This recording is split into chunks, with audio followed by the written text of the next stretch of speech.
Hello student, welcome to Praxis with Update YouTube channel. Today I am going to discuss chemistry and its important chapter number 1 जो था हमारा, उसी को आज हम लोग आगे बढ़ाते हैं। ये हमारा जो है लेक्चर नंबर 4 है।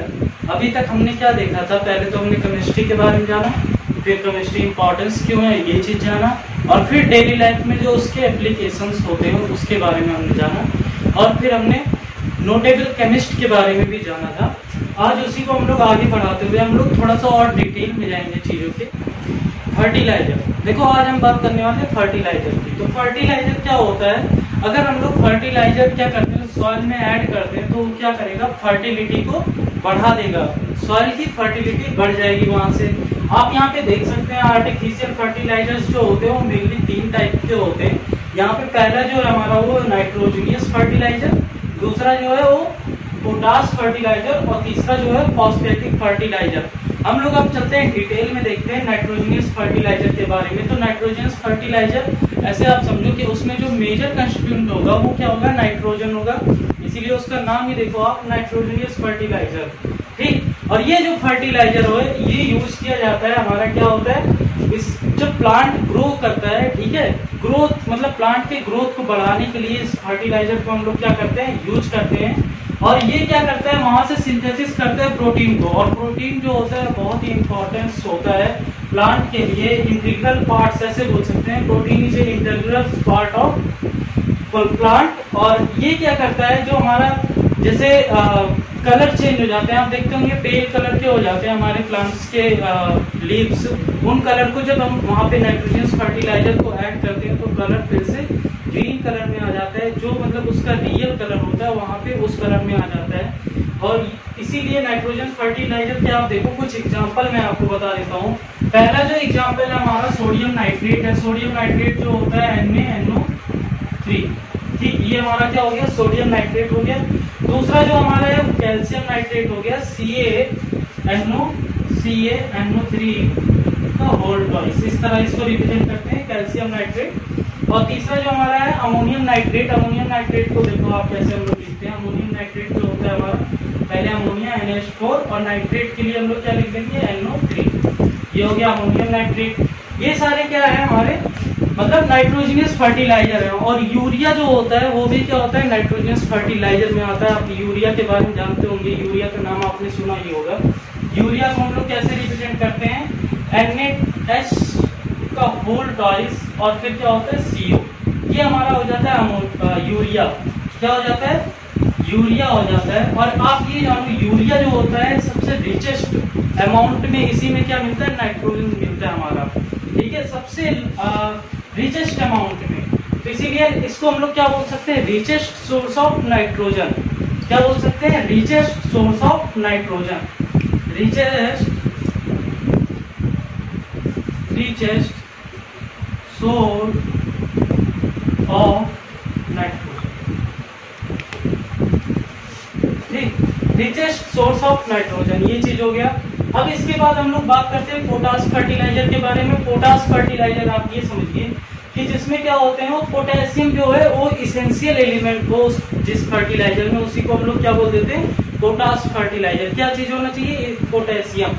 पोटेशियम फर्टिलाइजर जो होता है वो क्या होता है, अर्ली स्टेज में जब प्लांट ग्रो करता है उसके लिए हम लोग इसका यूज करते हैं, वहां पे प्लांट को जरूरत पड़ती है किसकी, पोटेशियम फर्टिलाइजर की। और ये सब जान सकते हैं, ये जो होता है अगर हम इसको प्लांट में डालते हैं, ठीक है, जैसे प्लांट में अगर हम पोटेशियम फर्टिलाइजर को यूज कर रहे हैं वहां पे, तो ये क्या करेगा, फॉर्मेशन करेगा किसका, शुगर का, स्टार्च का, और प्रोटीन का, फैट का, और बहुत सारे जो इम्पोर्टेंट सब्सटेंस होते हैं वो सारी चीजें ये बनाता है। ये चीज आप ये समझो, ये क्या करता है, जैसे ये जो हमारे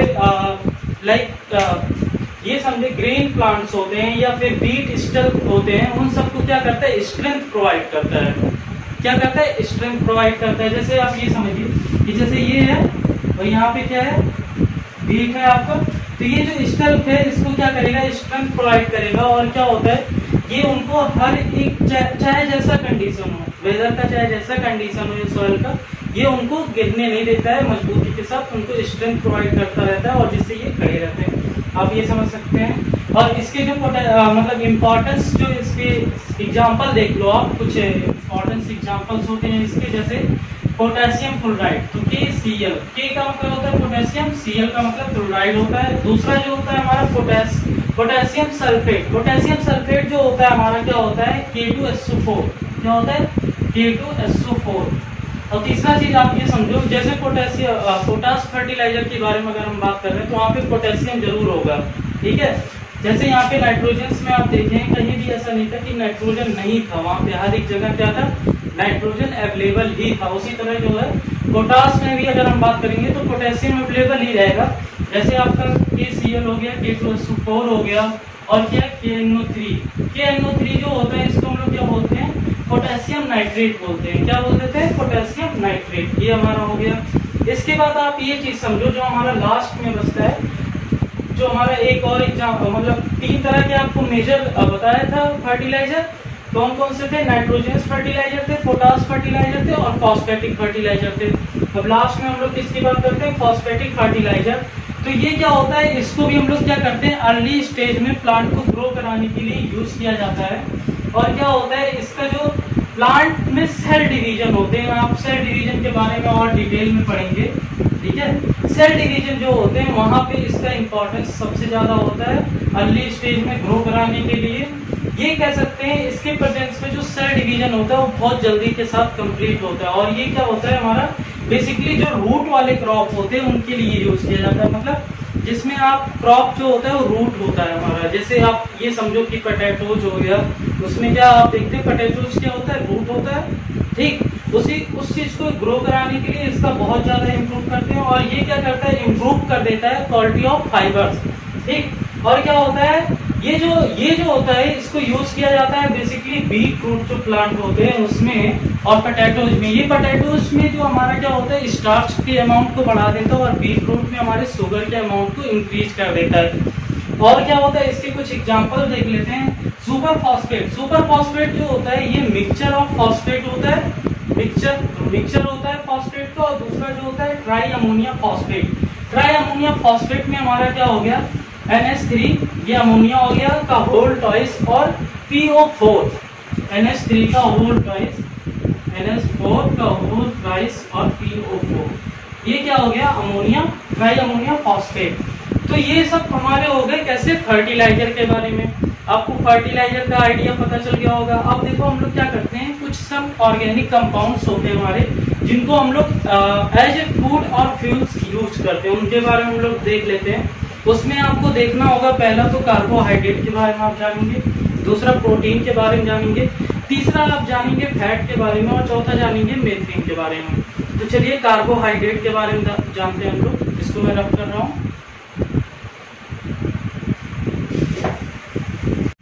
अब हम बात करते हैं कार्बोहाइड्रेट की। तो कार्बोहाइड्रेट देखो क्या होता है, कार्बोहाइड्रेट में जो हमारा मतलब बेसिक कंस्टिट्यूट जो एलिमेंट होते हैं वो होते हैं कार्बन, हाइड्रोजन और ऑक्सीजन। मतलब जो कार्बोहाइड्रेट होता है वो किन चीजों से मिलकर बना होता है, कार्बन, हाइड्रोजन और ऑक्सीजन से मिलकर बना होता है। इसको हम लोग जनरली क्या जानते हैं, एनर्जी गिविंग फूड्स। जो कार्बोहाइड्रेट होता है वो क्या होता है, एनर्जी गिविंग फूड होता है। और कार्बोहाइड्रेट मेनली पाया कहाँ जाता है, पोटैटोज में पाया जाता है, ठीक है। और आप ये समझो कि इसके जो मतलब यहाँ पे मेन जो ये समझो एग्जांपल आप ग्लूकोज, सुक्रोज और स्टार्च, ठीक। ये 3 तरह से इसके 3 फॉर्म हमने आपको बताया, ग्लूकोज, सुक्रोज, स्टार्च। ग्लूकोज हमारा क्या है, C6H12O6 है, और जो सुक्रोज है वो क्या है, C12H22O11, और जो हमारा स्टार्च है उसमें क्या है, C5H10O5, ठीक है। तो ये कार्बन, हाइड्रोजन, ऑक्सीजन तीनों से मिलकर क्या बन रहे हैं, हमारे कार्बोहाइड्रेट बन रहे हैं। सुक्रोज, ग्लूकोज, स्टार्च, ये 3 आपको बताया। अब आप जानो जो ग्लूकोज होता है वो सिंपलेस्ट फॉर्म ऑफ क्या होता है, कार्बोहाइड्रेट होता है। सिंपलेस्ट फॉर्म ऑफ कार्बोहाइड्रेट जो हो गया हमारा क्या हो गया, ग्लूकोज, C6H12O11।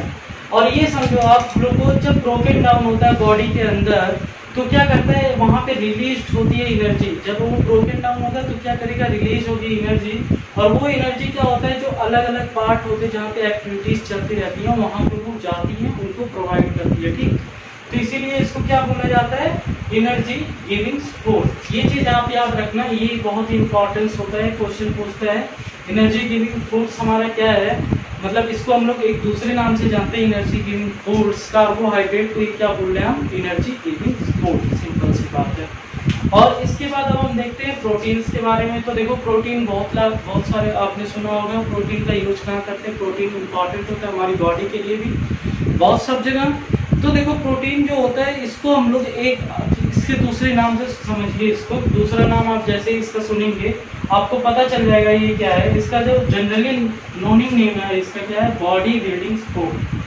मतलब बॉडी को बिल्डिंग करने के लिए जो फूड्स हमको चाहिए वो क्या देता है, प्रोटीन से हमको। प्रोटीन जो हुआ वो क्या करता है, बॉडी को बनाने के लिए यूज किया जाता है। ठीक, तो देखो इसमें जो बेसिक कंस्टिट्यूएंट एलिमेंट होते हैं वो भी सेम होते हैं। क्या क्या होते हैं, कार्बन होते हैं, हाइड्रोजन होते हैं, ऑक्सीजन होते हैं, वही सेम चीज है यहाँ पे। और कुछ टाइम सम टाइम क्या होते हैं, वहां पे क्या आ जाते हैं, नाइट्रोजन आ जाते हैं हमारे। ठीक है, और क्या आ जाते हैं, जो सल्फर आ जाते हैं, वो भी क्या होते हैं, प्रेजेंट होते हैं। और इसको हम लोग क्या जानते हैं, generally known as body building foods. और दूसरा चीज आप ये समझो कि जो इसका बेसिक यूनिट होता है प्रोटीन का वो होता है अमीनो एसिड। क्या होता है, अमीनो एसिड होता है। और ये क्या करता है, अमीनो एसिड जो होता है ये सभी लिविंग बींग्स में 20 अमीनो एसिड जो होते हैं वो प्रेजेंट होते हैं, वो नेचुरली मिलते हैं। ऐसा नहीं है कि अब उसको कहीं से चाहिए, नेचुरली वो आते हैं, नेचुरली फाउंड किए जाते हैं किसी भी जो हमारे लिविंग बींग्स होते हैं। और एक चीज ये समझो कि ये क्या करता है, जो स्ट्रक्चर जैसे जिम में जाते हैं तो लोग देखते होंगे बॉडी वॉडी बनाते हैं, तो उनको क्या स्टेबिलिटी चाहिए होती है उस बॉडी को, तो वो क्या करता है, हमारा प्रोटीन ही प्रोवाइड करता है। ठीक, तो प्रोटीन के बारे में आपको आइडिया लग गया होगा। अब इसके बाद आप देखिए फैट। फैट जो होता है ये भी क्या होता है, जो वही सेम तीन चीजों से मिलके ये बना होता है। बस क्या होता है, अरेंजमेंट की बात होती है। आपको आगे जैसे हायर क्लास में आप जाओगे आपको पता चलेगा कि अरेंजमेंट क्या होता है एलिमेंट का। देखो आप कि यहाँ पे क्या होता है, हमारा कार्बन हाइड्रोजन ऑक्सीजन जो होते हैं इसके बेसिक एलिमेंट होते हैं। और ये क्या होता है, हमारा फैट जो होता है ये मतलब also contain A nitrogen in their molecules. Molecular structure जो होते हैं ये सब चीजें आप मॉलिक्यूलर स्ट्रक्चर के बारे में आप आगे जानेंगे। बस अभी आपको क्या करना है, याद कर लेना है कि मॉलिक्यूल्स जो मॉलिक्यूलर स्ट्रक्चर होते हैं वहां पे क्या होता है, नाइट्रोजन भी अवेलेबल होता है। नाइट्रोजन के बारे में आप जानते ही हो। और एक चीज आप ये समझो यहीं से कि इसको हम लोग क्या बोलते हैं, एनर्जी प्रोवाइडिंग फोर्स। क्या बोलते हैं, एनर्जी प्रोवाइडिंग फोर्स। और ये क्या करता है, जैसे आप देखो कि ये लिबरेट करता है 2.5 times of energy, more energy. ऐसा नहीं है, ये क्या करता है, एनर्जी, ये भी एनर्जी देता था कार्बोहाइड्रेट भी, ये क्या करता है, ये भी एनर्जी देता है। और कितना दे रहा है, उससे 2-2.5 गुना ज्यादा एनर्जी दे रहा है, मतलब 2.5 टाइम्स ऑफ एनर्जी मोर। ठीक, एज कंपेयर टू कार्बोहाइड्रेट।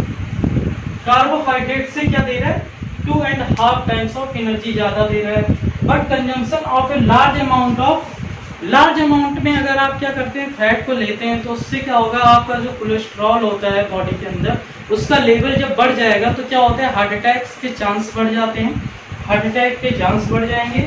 और दूसरा क्या होगा, कोलेस्ट्रॉल का लेवल जो है वो बढ़ जाएगा, तो वो भी क्या होता है, अच्छा नहीं होता है, अभी आपको होता है। और इंक्रीज का क्या कर जाता है, हमारा हार्ट अटैक आने का चांस बढ़ जाता है। और एक चीज आप यहीं से ये जानो, प्रोटीन जो होता है ये जो हमारे मतलब आप देखते होंगे कभी हमको चोट लग जाता है तो घट जाता है। ठीक है, बाद में फिर क्या होता है, सम टाइम अपनी जो बॉडी होती है वो रिकवर हो जाती है, मतलब क्या बोल सकते हैं कि वो फिर से सही होने लगता है। तो वो हमारा क्या होता है, प्रोटीन के वजह से होता है। प्रोटीन क्या करता है, जो हमारे यहाँ पे सेल जो डेड हो चुके थे वहां पे नए सेल बनने लग जाते हैं। और वो काम कौन करता है, बॉडी बिल्डिंग फोर्स ही कर सकते हैं, मतलब प्रोटीन ही कराता है वो काम। और इसके बाद हम लोग एक चीज और देखते हैं, हमारा क्या है, मेथेन। मेथेन जो होता है ये ऑर्डरलेस गैस होता है, मतलब मेथेन के पास कोई भी स्मेल नहीं होगा। ठीक, और ये क्या होता है, कलरलेस गैस होता है, मतलब इसके पास कोई कलर भी नहीं होता है। और इसमें देखो क्या होते हैं, सिर्फ कार्बन और हाइड्रोजन पाए जाते हैं, इसीलिए इसको हाइड्रोकार्बन के उसमें ग्रुप में रखा जाता होगा, हाइड्रोकार्बन में। और ये चीज आप समझो, ये क्या होता है हमारा, ये मीथेन जो होता है ये फॉर्म किया जाता है नेचुरल गैस और बायोगैस से। और दूसरा चीज आप ये समझो कि ये क्या होता है, हमारा एक्सीलेंट फ्यूल होता है। अब आप बोलोगे एक्सीलेंट फ्यूल क्यों होता है, हमारे पास पहले से ही पेट्रोल, डीजल और कैरोसिन ये सब चीजें अवेलेबल है।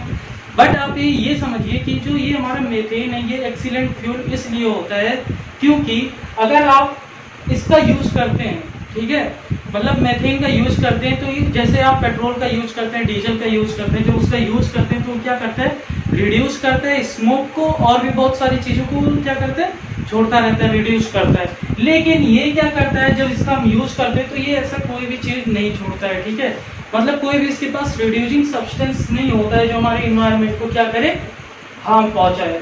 दूसरा चीज आप ये समझिए कि it is a prepare carbon black, it is use to prepare carbon black, मतलब ये क्या करते हैं, कार्बन ब्लैक को बनाने के लिए यूज करते हैं। और क्या करते हैं, इसका जो हमारा प्रिंटर का इंक आता है और पेंट आता है, इन सब चीजों को भी बनाने मतलब उसमें भी इसका यूज किया जाता है। और आप ये समझ सकते हैं कि जो सीएनजी होता है, कंप्रेस्ड नेचुरल गैस, सीएनजी का मतलब क्या हो गया हमारा, कंप्रेस्ड नेचुरल गैस, वहां पे भी क्या होता है, वो मेनली कंटेन करता है मीथेन को और use as a fuel for automobiles. मतलब ये जो आप सीएनजी होता है, कंप्रेस्ड नेचुरल गैस जो होते हैं हमारे, उसमें क्या होते हैं, मीथेन जो होता है वो मेनली अवेलेबल होता है और उसका यूज आप देखते ही हैं कहाँ पे करते हैं, सीएनजी की गाड़ियां आती हैं बहुत सारे, ये सब चीजें हमारी क्या होती है, यूज की जाती हैं। आपने अभी क्या देखा, पहला तो कार्बोहाइड्रेट देख लिया, उसके बाद आपने प्रोटीन देखा, फैट देखा और मीथेन के बारे में देखा। अब चलिए हम लोग इसके आगे देखेंगे। इसके आगे हम लोग को क्या देखना है, सॉप और डिटर्जेंट के बारे में देखना है। तो सॉप और डिटर्जेंट के बारे में देखने से पहले मैं इसको रफ कर देता हूँ। तो अब हम बात करते हैं मैन मेड कंपाउंड की। यहाँ पे जितने भी कंपाउंड्स की बात होगी वो सारे क्या होंगे, मैन मेड होंगे। अब देखो उसमें जो सबसे पहला हमारा है वो सॉप और डिटर्जेंट के बारे में हम लोग बात करते हैं। तो सॉप और डिटर्जेंट आपसे बहुत ही ज़्यादा आप इसके बारे में जानते होंगे, ठीक है। तो थोड़ा आइए देखते हैं क्या चीज़ आप जानते हैं और क्या नहीं जानते, आप यहाँ से जानिएगा। तो जो सॉप होता है वो क्या होता है, सोडियम और पोटेशियम का जो सॉल्ट होता है, हायर फैटी एसिड, उसी को हम लोग क्या बोल देते हैं, सॉप बोल देते हैं। और सॉप जो होता है यूज करते हैं हम लोग क्या, as a cleaning agent for our body and cloth, बहुत सारी चीज़ों को हम लोग क्या करते हैं, क्लीन करने के लिए यूज करते हैं सॉप को। और दूसरा चीज़ आप ये समझिए कि जो हमारा सॉप है वो क्या होता है, अभी हम सिर्फ सॉप के बारे में बात कर रहे हैं, डिटर्जेंट के बारे में नहीं बात हो रही है। आप ये मानिए, सॉप जो होता है वो क्या होता है, सिर्फ सॉफ्ट वाटर के साथ क्या करता है, एक्टिव होता है।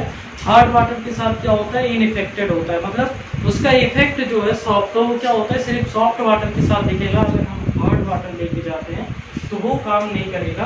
और दूसरा चीज जो डिटर्जेंट होता है वो क्या होता है, हमारा सॉफ्ट वाटर जो हो या हार्ड वाटर हो, दोनों में बहुत ही अच्छे के साथ इफेक्टिव होता है। और ये चीज आप समझ, इसी वजह से ये जो हमारा सॉप होता है वो क्या हो जाता है, सॉप जो होता है, डिटर्जेंट जो होता है वो क्या हो जाता है, बेटर क्लीनिंग एजेंट हो जाता है एज कम्पेयर टू सॉप। क्यों, क्योंकि आपको सॉप चाहिए तो हार्ड वाटर अगर कहीं पे अवेलेबल है तो सॉप तो काम ही नहीं करेगा, तो फिर आपको क्या चाहिए, हार्ड वाटर चाहिए। और जो हमारा डिटर्जेंट होता है वो क्या होता है, सॉफ्ट वाटर हो या हार्ड वाटर हो, दोनों जगह पे काम करने लगता है। और ये चीज आप समझिए कि ये जो हमारा डिटर्जेंट होता है ये सोडियम और पोटेशियम के salt of aromatic sulphonic acid से बना होता है, ठीक है। और ये जो था ये हमारा क्या था, सोडियम और पोटेशियम के सॉल्ट जो होते थे, salts of higher fatty acid. ये क्या है, एरोमेटिक सल्फोनिक एसिड, और वो क्या है, हायर फैटी एसिड, ठीक। अब इसके बाद हम लोग मेडिसिन की बात कर लेते हैं। तो मेडिसिन ये भी आप जानते हैं, तो मेडिसिन वो सब्सटेंस होता है जो क्या करता है, हमको क्योर करता है और प्रिवेंट्स करता है हमारे कहाँ से, जो हमारे बहुत सारे डिसीज होते हैं वहां से, उसी को हम लोग क्या बोलते हैं, मेडिसिन। उस सब्सटेंस को हम क्या बोलेंगे, तो मेडिसिन बोलेंगे। अगर वो हमको किसी बीमारी से बचा रहा है ठीक। और दूसरा चीज आप ये समझिए कि यहाँ पे मैंने कुछ इंपॉर्टेंट ग्रुप बताए हैं, इंपॉर्टेंट ग्रुप ऑफ मेडिसिन। उसमें जो हमारा सबसे पहला है वो एनालिसिस है। एनालिसिस में मतलब जो होगा ये आप समझिए कि एक पेन किलर, तो पेन किलर की जो दवा होती है वो क्या होती है, एनालिसिस में आती है। जैसे आपका एस्प्रिन हो गया और भी बहुत सारे पेन किलर आते हैं मार्केट में। इसके बाद आप ये समझिए जो एंटीपायरेटिक्स होता है, एंटीपायरेटिक्स का मतलब जो होता है इसका कि इस जो हमारे फीवर को कंट्रोल करे या रिड्यूस करे, उसको कम करे और खत्म कर दे, और क्या करे अगर बढ़ रहा है तो उसको कंट्रोल करे, वो सब हमारे क्या आते हैं, एंटीपायरेटिक्स में आते हैं। उसके जो एग्जांपल्स होते हैं वो क्या होते हैं, एस्पिरिन इसमें भी है, और पैरासीटामोल, ये कॉमन सब लोग जानते हैं। पैरासीटामोल जो होता है जब लोगों को फीवर होता है तो पैरासीटामोल का यूज करते हैं। इसके बाद हम लोग बात करते हैं एंटीबायोटिक्स की। तो एंटीबायोटिक्स जो होता है ये क्या होता है, ये डिस्ट्रॉय करता है, किसको डिस्ट्रॉय करता है, हार्मफुल जो जर्म्स होते हैं उनको डिस्ट्रॉय करता है। और सबसे पहला जो हमारा एंटीबायोटिक्स जो बना था वो क्या था, पेनिसिलिन था, और इसको डिस्कवर करने वाले कौन थे, अलेक्जेंडर थे। ठीक, उन्होंने क्या किया था 1929 में क्या किया था, पेनिसिलिन को डिस्कवर किया था। और फिर क्या लाखों लोगों की जिंदगियां भी बची थी। और ये चीज आप देखो, एंटीसेप्टिक जो होते हैं, एंटीसेप्टिक्स हमारे वो चीजें होती हैं जो क्या करते हैं, एंटीसेप्टिक्स ये ये सब्सटेंस जो होते हैं वो क्या करते हैं, किल करते हैं माइक्रो ऑर्गेनिज्म, जो बैक्टीरिया होते हैं उनको किल करने के लिए यूज किए जाते हैं।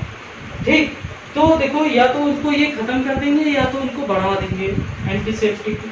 एंटीसेप्टिक की बात हो रही थी, तो इसमें जो आपका आता है मेथाइलिन ब्लू। ठीक, और इसके बाद आता है डिसइंफेक्टेंट। डिसइंफेक्टेंट का मतलब ये हमारा क्या होता है, ये हार्मफुल जो जर्म्स होते हैं उनको किल करता है, बट ये मतलब इसको लिविंग टिश्यूज के ऊपर अप्लाई करना अच्छा नहीं होगा, क्योंकि ये वहाँ पे उनको हार्म पहुंचा सकता है। इसीलिए ये क्या होते हैं, जो टूल्स होते हैं डॉक्टर के पास, उनको क्या करने, क्लीन करने के लिए यूज किया जाता है। इसके बाद एंटासिड्स की बात करते हैं। ये जो होता है जब हमारे मतलब क्या होते हैं, हमारे जो हमारा फूड होता है वो क्या हो जाता है, एक्सेस अमाउंट में हो जाते हैं। तो वहाँ से आपको पता होगा कि फूड को डाइजेस्ट करने के लिए अंदर जो होता है एचसीएल्स जो होते हैं वो होते हैं, जो एचसीएल्स क्या होते हैं लार्ज अमाउंट में आ जाते हैं, तो क्या होता है यहाँ पे गैस बनना शुरू हो जाता है। और फिर हमको क्या चाहिए, एंटासिड्स चाहिए होगा, जो क्या करता हो, गैस को खत्म करता हो, मतलब एक्सेस ऑफ हाइड्रोक्लोरिक एसिड को क्या वहां से हटाए। तो उसके लिए आपको क्या करना पड़ेगा, आपने देखा होगा इनो। ठीक है, हम लोग क्या करते हैं, जो हमारा ये एसिड है उसको हम लोग हटाने के लिए बेस का यूज करते हैं। सॉल्ट और बेस मिलके हमारा क्या एसिड और बेस मिलके क्या बन जाता है, सॉल्ट बन जाता है, मतलब न्यूट्रल होते हैं। लेकिन यहाँ पे जो आपका एग्जांपल है मिल्क ऑफ मैंगनीज, ये जो होता है ये भी हम यूज करते हैं। तो ये आपने देखा मेडिसिन के बारे में। इसके बाद हमने क्या देखा था, सोप और डिटर्जेंट के बारे में। अब हम लोग जो हमारा अगला वीडियो होगा उसमें हम लोग क्या देखेंगे कि जो प्लास्टिक होते हैं वो क्या होते हैं, ग्लास क्या होता है, और प्लास्टिक के डिसएडवांटेज देखेंगे और प्लास्टिक के एडवांटेज भी देखेंगे। तो अभी के लिए इतना ही, थैंक यू।